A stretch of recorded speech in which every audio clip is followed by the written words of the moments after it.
compartir la teva experiència com a estudiant que ara està a la universitat amb tot aquell que està en aquest moment entre quart i després batxillerat com neguitós per a veure què faig, perquè no sé, és que és tan d'hora, em sento petit, no em trobo el meu lloc, potser, ¿no?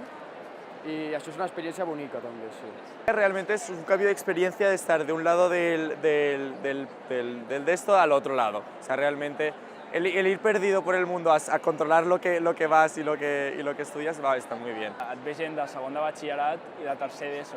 Llavors canvia molt. La gent de segon batxillerat sí que ho té clar i sí que li diem has d'aplicar ja perquè s'està passant les places i la gent de tercer d'ESO et diu què feu aquí. El primer año yo noté que la gente iba muy perdida, o sea, la gente iba perdida, pero ahora es como que la gente tiene más claro si quiere hacer salud, social, ¿sabes? Tiene más claro por dónde quiere tirar. Cierto es que te encuentras de todo, pero sí que se ve como un poco más la evolución de que están más formados, sobre todo ¿sabes? En bachillerato, que sí que saben por dónde más tirar. Trobes de tot, però molta gent es creu que en aquesta etapa de la seva vida ja han de saber el que volen estudiar.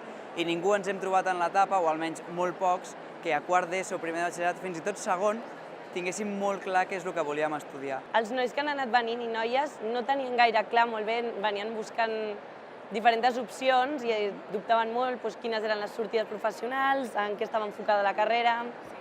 Després potser han preguntat més tema de preus o Erasmus, també ens han preguntat molt quins són els partners. Un estudiant li tira més la passió, vol veure l'escola que dona, si es veuen allà, els pares ja se'n van a la vessant més de quines sortides té pel meu futur, dels meus fills,